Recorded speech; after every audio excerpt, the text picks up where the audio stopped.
Hi everyone, and welcome back to Farrand on Film. This is again our Marvel tier list, our MCU tier list. We're finally on Phase 4. You can see what we've done on the screen. If you're listening on the podcast, you won't be able to see what we've done on the screen, but you should be kind of following us, I would hope. But a recap: in Fail, we have Thor: The Dark World. In third, The Incredible Hulk, Iron Man 2, and Ant-Man and the Wasp. In 2-2, Captain America: The First Avenger, Iron Man 3. Guardians of the Galaxy Volume 2, Captain Marvel, and Spider-Man Far From Home, because that was Ollie's veto. In 2-1, we have Iron Man, Thor, Avengers Age of Ultron, Ant-Man, Doctor Strange. And in first, we have The Avengers, Captain America Winter Soldier, Guardians of the Galaxy, Captain America Civil War, Spider-Man Homecoming, Thor Ragnarok, Black Panther, because that was my veto. Avengers Infinity War, and Avengers Endgame. We've still got 2 vetoes left. I don't think we're going to need them. But, you know, we'll see where we go. So we're going to kick off 2021. So we've had a big gap because of the pandemic. And we are with Black Widow, I should say. Instant reaction, 2-2. I really enjoyed this, you know. I did. I really enjoyed. I wasn't expecting it to be anywhere near as good as it was. I loved how it kind of harkened back to the vibe of like Winter Soldier. This wasn't like they managed to quite successfully, following on from, oh, this is the end of the universe kind of thing with Endgame. They managed to dial down the plot and still keep the tension high. Yeah. I think that is to be commended. I'd be tempted to say 2-1 for this. Yeah, I'm going to go 2-1 with you, actually. I really enjoyed it. They managed to do feminism, but not slap you across the face with it. Yeah. Actually, I think Florence Pugh in this is fantastic. Florence Pugh is a delight. Yeah. I love her. And to give credit where credit's due, I really like David Harbour and Rachel Weisz in it as well. They are hilarious. I love their little family dynamic. I love that he is just bad. Yeah. He's useless. I really love that. There's no point to him being in the film, but that is the whole point. Ray Winston, we can leave. I like him. Yeah. I like that he is this over-the-top hammy boy just having the time of his life. Slime ball. Yeah, but that's the point. Yeah, and it makes perfect sense. Yeah. And I like what they did with Taskmaster. I know that comic book aficionados, I can imagine Ty hating what they did with Taskmaster as an example. I really like it. I think it makes sense. I think they managed to ground Taskmaster's abilities quite well into a realistic setting. The fight scenes with Taskmaster are always really tense. It's just a good spy thriller. And no, it is. You know, I enjoyed it. I think when I said 2-2, part of me was just thinking, you know what I'm being sort of influenced by? It's people on Twitter, and it's quite annoying me actually. So I think I might have to go on a bit of an unfollow or a blocking or a muting thing. Yeah, is that people now are pulling up scenes from MCU films and saying that CGI is awful, that CGI is awful, that CGI is awful. Well, yeah, you can find that in any film with CGI. You can find it in so much stuff that there's bad CGI. There's shots of Gollum that look janky. And I think everyone can agree that Gollum is one of the finest CGI creations ever put to film.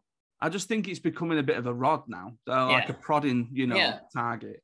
And if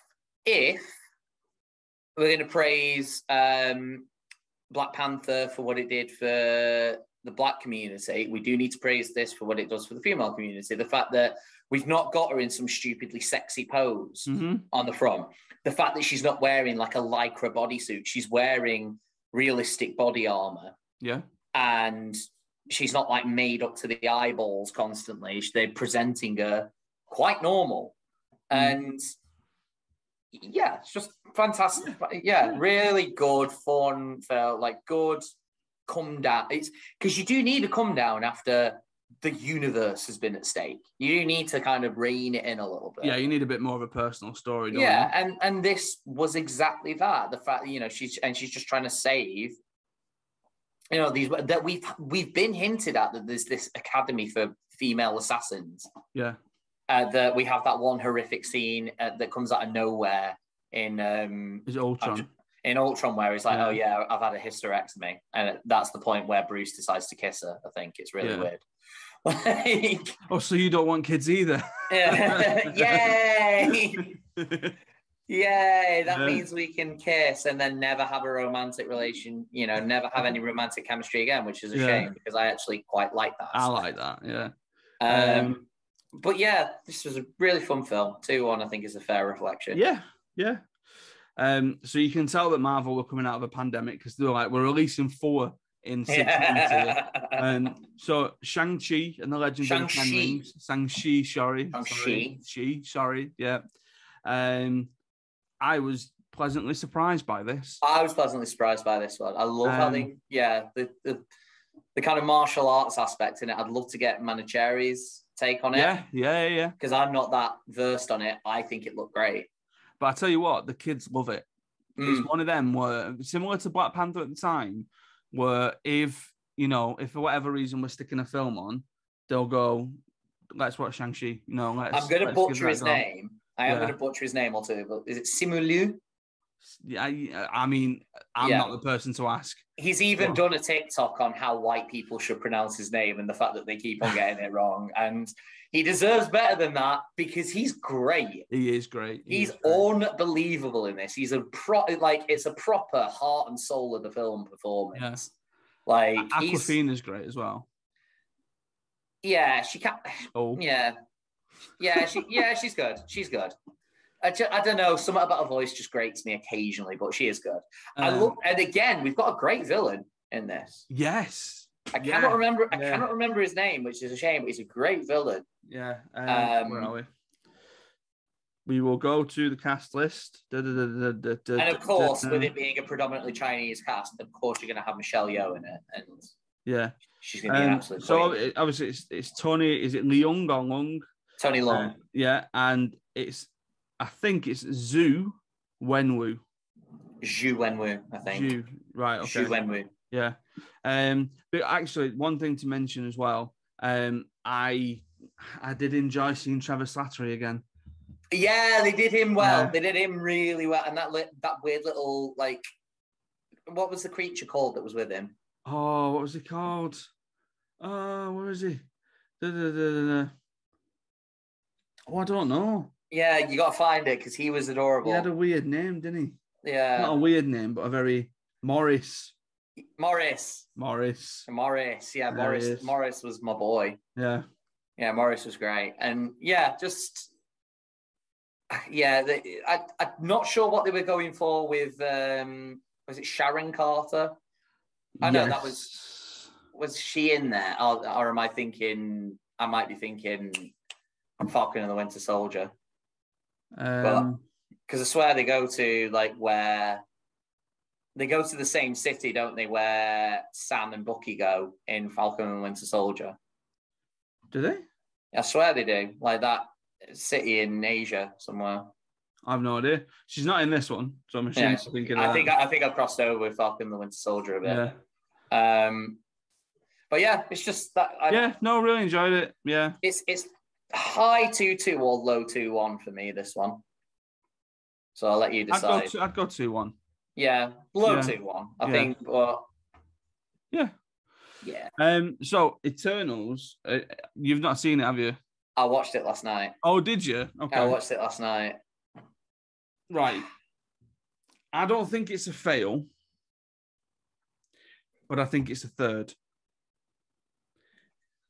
Because for some reason, I have an affinity for it in that I really like the way that it looks and I like what it was trying to do, but it just didn't come together. I'm not sure I like the way it looks. Right, okay. I agree with you on what it was trying to do. I'm not sure I like the way it looks. I think it looks a bit dingy. Okay. You don't think? There's some of the bits in the past, and I love this is a good example of a rug pull. It's a very good example of a rug pull. Yeah. And but my favorite part of it was the post-credit scene.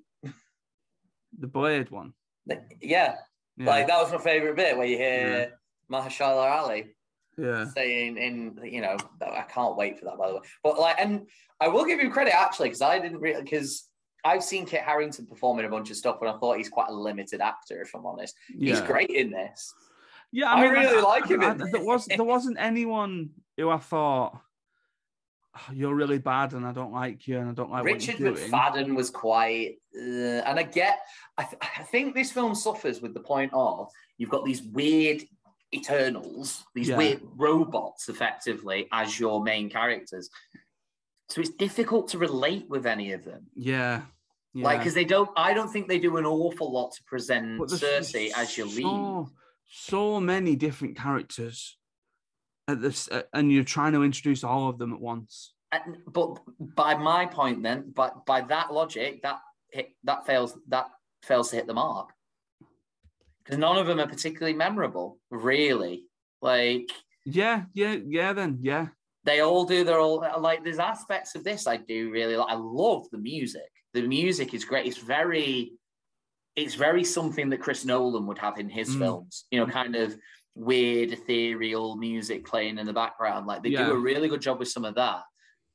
I love the idea in this, and I love that even the heroes don't know what the right answer is. The fact that Kingo, who is Kumail, not going to try and Kumail Nanjiani, Nanjiani, yeah, I love him. I think he's great in this. He's excellent in everything he does, and I love him. Brian Tyree Henry is good in this as well. That's Fastos. Yeah, but again, like remembering those splurgy names, that ain't happening. Yeah, and one of them, I think, is the actress deaf, the one who talks in sign language. I believe so. Hang on, I'll tell you what I'm going to do. Let me pull the Wikipedia page up, because then we can. Right. So you've got Gemma Chan as Cersei. Richard Madden is Icarus. Kumail Nanjiani is Kingo. Liam McHugh is Sprite. Yeah, the kid. Yeah, Brian Tyree Henry Fastos. Lauren Ridloff Macari. So she's the deaf character. Is she actually deaf? I don't think so.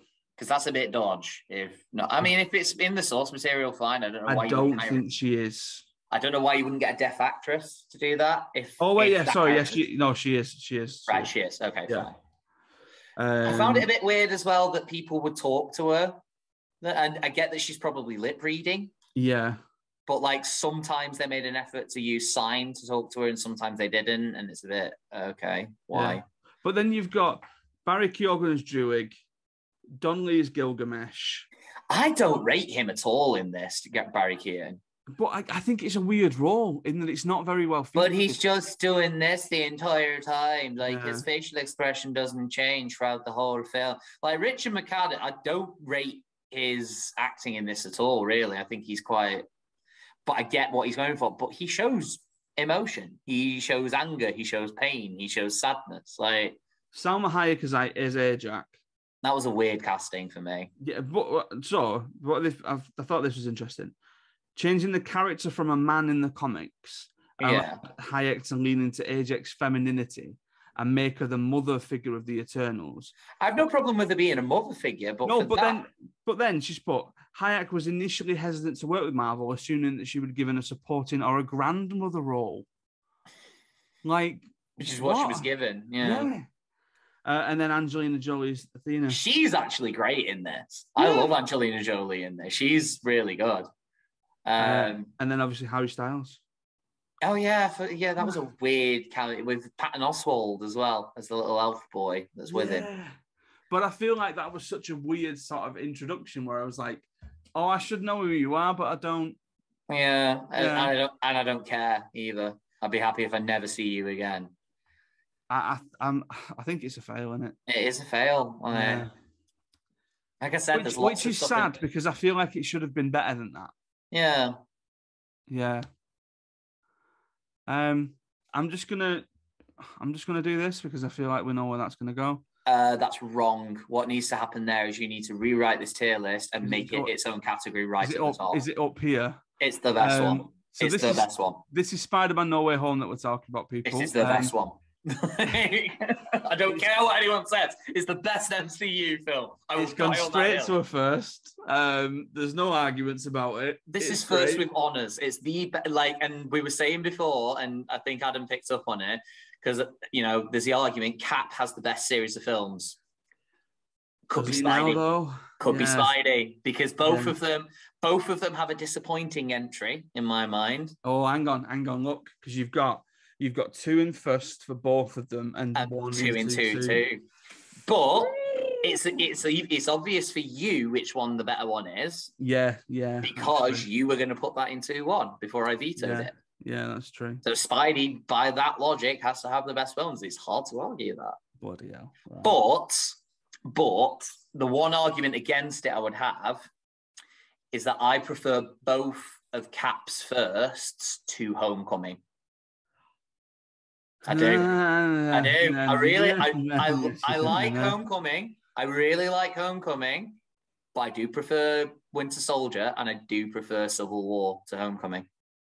Right, because the way that you just said that, I thought you meant as in you prefer Captain America, First Avenger. No. As in his first ratings. Yeah. Like, to be fair, I think I would say that too.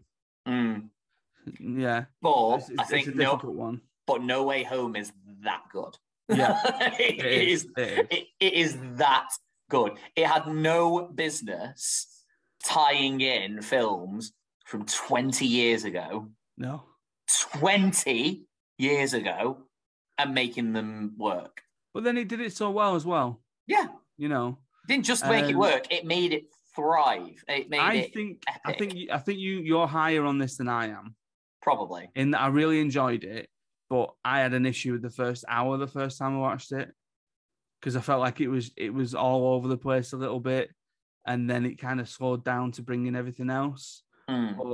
But it is meant to be a bit confusing, isn't it? I mean, it's literally, he's opened up a multiverse. It's going to be like, wait, what? Well, I watched it again the other day, and Amy kind of said, why are you watching Spider-Man again? And I was like, because it's on Sky. It's like, what other reason do I need? But yeah, no, it's great, and it's well-deserved to be up there in the firsts. Right, the last 2, you've seen one, not the other. Yeah, so Doctor Strange Multiverse Madness. I don't think it's a fail. Do you think it's a... yeah. You're going that far low. I'm starting there. Are you starting up? Oh, right. Yeah, no, I love this. I love Multiverse. Yeah, I love Multiverse of Madness. Okay. Don't get me wrong. It is insane. You could easily pick this film apart. It's very, very Sam Raimi. And everything negative that implies. But I had so much fun watching this. But I don't think it does imply negativity because they're the bits that I enjoyed the most, the Sam Raimi bits, where I was like, that's very Evil Dead. That's very Evil Dead. Yeah. But right. You know what I'm like when I realize something or I find something out and it bothers me, right? The fact that why does Doctor Strange look like Doctor Strange in all the other multiverses when Loki did a series job telling us that you don't look like your variant? But he did. I pointed this out as well. There was a variant of Loki where he did. Remember, the whole point is this is a multiverse. There's an infinite number out there. So there's supposedly other universes where he's a crocodile. Yeah, you've got an infinite number of universes, which means there's an infinite number of universes where Adam Farrand looks exactly like Adam Farrand. I mean, why would he not do? Yeah, there's also an infinite number of universes. The problem you've got is that infinity is this weird concept to get your head around because this, as mind-bending as it sounds, there are some infinities that are bigger than others as well. Okay. So you accept, for example, that there's an infinite number of numbers, yeah? Yeah. You accept that there are an infinite number of odd numbers. Yeah. And an infinite number of even numbers. Yeah. But logically, it makes sense that the infinite number of numbers in total must be bigger than the infinite number of even numbers. Okay. Because by definition, however many numbers there are, if there's an infinite number of numbers, then half of whatever that is even numbers. Right, okay. So, and that's what infinity does to you. Yes, I know exactly what you mean. Yeah. And they still address that, don't they? They did it where Captain Marvel was different in this universe. We had Blackagar Baltigan. We had... I liked that scene. Although I did think it was very wink, wink to the audience. It was, but like... On the one hand, you've got we're following through with our Captain Britain. Yeah, we're throwing back to Patrick Stewart as Charles. Yeah. We've done that in other films. But the John Krasinski as Reed Richards was very kind of like, hey, we know that you wanted to see him. Here he is. But now you can't use him. You could. No, because he's a variant. You can. He's in an infinite number of universes, Adam. Infinite numbers. Right, okay. You could literally do whatever with it. That's the genius of what Marvel have done. There's now no longer any rules on what they show, because if it doesn't work, they can just say, oh, that's another universe. You don't need to worry about it. The highest I'm going to go on this is 2-2. Veto. Oh, you swine. 2-1. It's not that good. I had as much fun watching this as the first Doctor Strange film, easily. Easily. And it had that lovely touch of Sam Raimi magic of them. That fight between him and like mental Doctor Strange, because that's not just, you might try and turn around and be like, oh, but he's fighting him. That's not the main villain. And they managed, like, the way they managed to get a villain out of Scarlet Witch here was fantastic. No, it wasn't.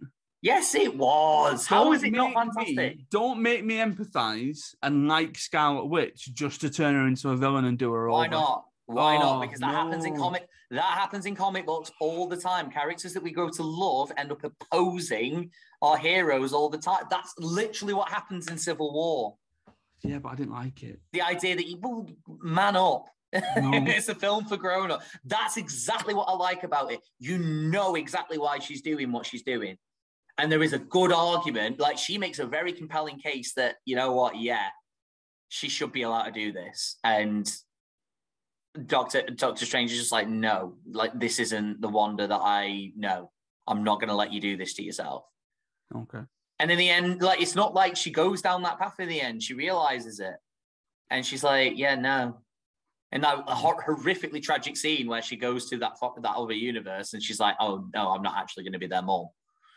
Like, it's really sad. Right. Thor, Love and Thunder. I'm going to throw this in 2-2. Okay. You've not seen it yet, have you? I've heard very, very mixed things about it. I've heard some people saying that this is as good as Ragnarok and it's as funny and people love it as much. I have heard some people say this is the worst Marvel film that has been put out. It's somewhere between the two. Right, okay. It's definitely not as good as Ragnarok. It's not as funny as Ragnarok. There are bits that made me laugh. Don't get me wrong. I've heard one complaint as well, and I don't get this. It's like, oh, they made Zeus a joke character. And it's like, yeah, it's a comedy. Yeah, surely that's the point. The Zeus bit is quite funny, you know. Yeah. You blew too hard. Yeah, and it's you know, it's good. It's fine, but it's messy in the things that it's trying to do. Because it does the whole thing of having Thor lose weight at the beginning. It does the whole thing of like bringing Jane back and then introducing Jane as like a lady Thor. And there's some contrivance there as well. You then still want to bring in Korg and you still want to bring in Valkyrie and you still want to mention Valhalla and things like that. The end credit sequence, the post-credit sequence, is very nice in what they did with it. Gore the God Butcher, Christian Bale's performance as Gore, is very good. It's one of the better villain performances that we've seen in a while. Yeah, you get that vibe just from the trailer that he's putting a lot into it. I just wish that maybe they'd done a little bit more with it. And maybe have him bridge over a couple of films, you know. Which you still might do, to be fair. But then I think, I don't want to spoil it, the way that they end the film and where it looks like the character of Thor is going is interesting. They're starting up with the Guardians but then them going after about 10 minutes is a bit disappointing. Yeah, that is a shame. Because you end Endgame essentially being like Asgard. Oh, you're gonna get loads of adventures with them, yeah. Yeah, and I love the bit from the trailer where Pete, he makes that thing about it's about being with the people, just looking at the people you love, and Thor's head just appears around the camera.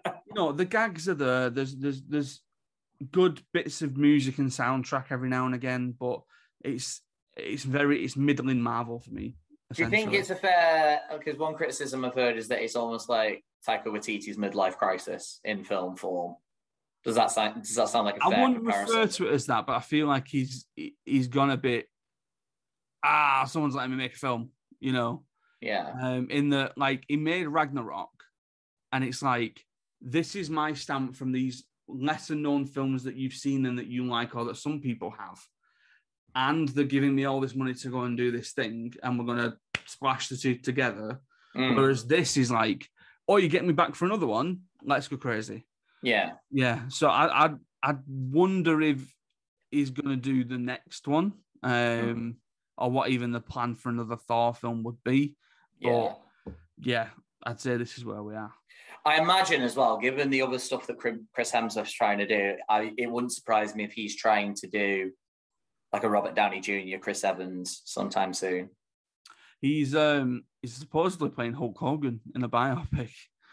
That'd be insane, to be fair. Yeah. That'd be so good. No. But that wouldn't surprise me if they're looking to shelve Thor. Yeah. I think he's earned it. He's done a lot of the films now, and I think because they gave Cap and Iron Man a really nice send off. Because I feel like they're at a point where they're wanting to sort of go, here are new characters. Well, that was what they were hinting at that in Ultron, end of Ultron. Yeah. He was about to say Avengers Assemble, and he didn't. Yeah. Because they had a way more powerful version of the event, because they had Scarlet Witch and Vision on the team, which is just insane. But I might see if Georgia wants to go and see it tonight, or I can't do it tomorrow because I've got rehearsals. It passes the time absolutely fine. But yes, Taika Waititi is directing something Star Wars. I don't know if it's been fully announced what he's doing yet. Yeah, I think he's supposedly doing a couple of films, isn't he? Yeah, and he asked Natalie Portman if she wanted to be in it. She had to remind him, I'm already in the Star Wars films, mate. I didn't see those yet. Yeah. Oh yeah, that's a freaky circle. Right. So, are we going to bother rejigging, or are we just leaving them? How many vetoes have you got left? 2. Right, I've got 1. Do you want to do a retrospective veto on anything? Because that's the only thing I could think to do. Do I? Well, I can't veto a veto, so no. You can't veto a veto? No, because I think I'm fine with where everything is. I'm tempted the only one that I would do is move Far From Home, but I can't. I am so tempted with Thor to move it down. It's a weird... I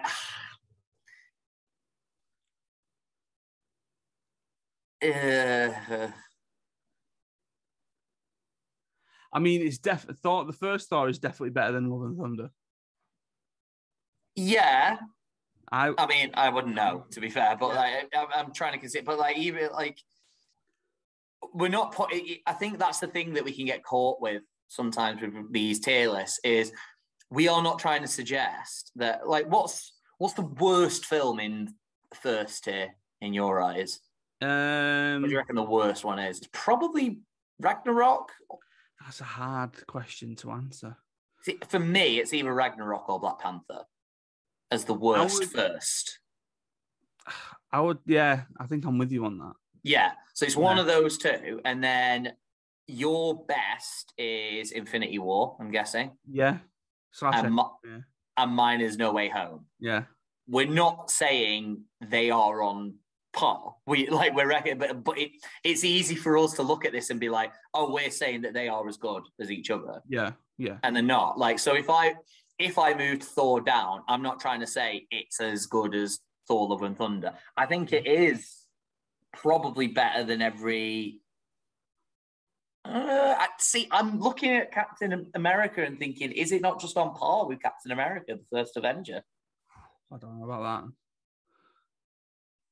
that. Like, I don't know. Yeah, I might just leave it. Like, I think that, like, by the same argument, I could just say, well, it's the worst of the two ones. Well, which I think, yeah. Which I think in that list is fair, although you might disagree because you wanted to put Multiverse down. I mean, yeah, like easily for me, Multiverse Madness is the worst of the two ones. I love Multiverse. I am surprised you don't love it more because it's, for me, actually slightly, because in the first Doctor Strange film, I do love how they incorporated magic, but a lot of the magic was, oh, we do this and we get a shield or something to hit them with or a whip. Whereas this was, we get proper magic. And it's not the first time we've seen it. We see like him do some weird stuff in Infinity War. But like when like that musical battle at the top of the Sanctum Sanctorum in that messed up world. Yeah. That was fantastic. I really like that. And as a tiny note as well, I know this is stupid, but I love that the leading couple in that film, where there is a romantic interest, were like into their 40s. Yeah, that's a very non-mainstream film to do. Like usually she would be much younger, but no, they are both in their 40s. I'm not sure exactly how old both of them are. Was a strange one, and not non-Marvel. Hey, strange. Oh, there you go. I watched The Lost City yesterday, and they fully have Sandra Bullock and Channing Tatum as like a couple, a love interest couple. And I thought I'm surprised by that. Because she's a bit older than him. She's a bit older than him, yeah. But I think like it works, you know. It is what it is. But I'm surprised. Is Lost City any good? Because I like the look of that. It looked like a really fun film. All right, it's very kind of like 3-star solid. It knows what it is. Yeah, it doesn't try to do anything too amazing. Yeah. If we kind of wrap this up and go through the ones that we've put, obviously, you know, the ones that we've positioned. So in a fail, we have Thor: The Dark World and Eternals. Third is The Incredible Hulk, Iron Man 2, and Ant-Man and the Wasp. 2 is Captain America, The First Avenger, Iron Man 3, Guardians of the Galaxy Volume 2, Captain Marvel, Spider-Man Far From Home, and Thor: Love and Thunder. 2-1 is Iron Man, Thor, Avengers Age of Ultron, Ant-Man, Doctor Strange, Black Widow, Shang-Chi and the Legend of the Ten Rings, and Doctor Strange and the Multiverse of Madness. And then a first is Avengers, Captain America Winter Soldier, Guardians of the Galaxy, Captain America Civil War, Spider-Man Homecoming, Thor Ragnarok, Black Panther, Avengers Infinity War, Avengers Endgame, and Spider-Man No Way Home. One film each for a first with honours. So they get a little tier of themselves. We're not going to visually show that because I'm not going to ask you to, but because mine's obvious, it's No Way Home. Endgame. You're picking Endgame over Infinity War? Yeah. Oh, you're wrong. No, I'm kidding. Well, you know. And which Marvel property are you most excited to see going forward? I'm very intrigued by Blade.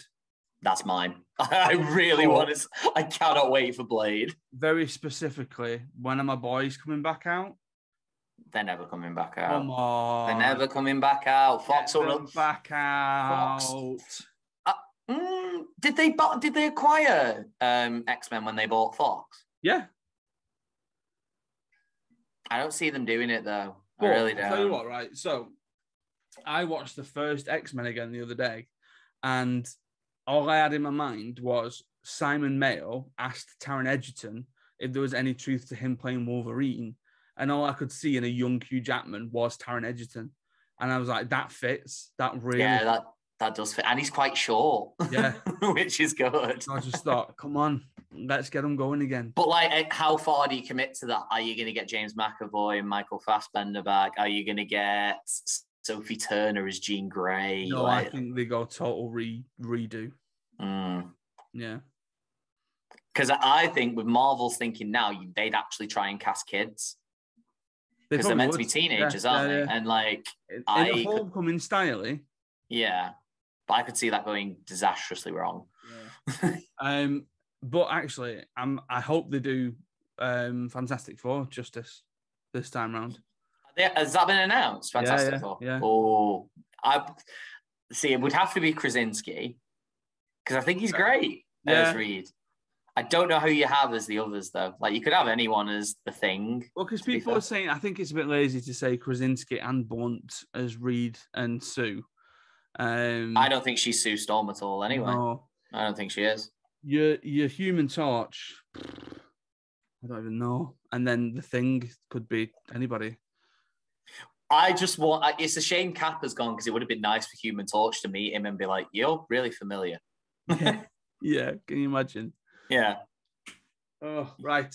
So thank you very much for watching. Thank you very much for listening. It's been a troll. We've been here a month, you know. Yeah, we've been sat here doing nothing else. George is screaming at me. It's like, come on, we've got things to do. No wonder I've got so many deliveries. Ruby's got a boyfriend that she's already broken up with in this time. It's just... Adam wasn't there to support his little girl. Oh, right. Go over to our sponsor off World Tees, use the code Farrand, that's FARRAND for 15% off your order. Follow us on Twitter at Adam Farrand, at Farrand and Film, at Ollie J Ball, but don't talk to him, he's not interested. And then, yeah, that's it. Stay safe, look after each other, and we will see you next time.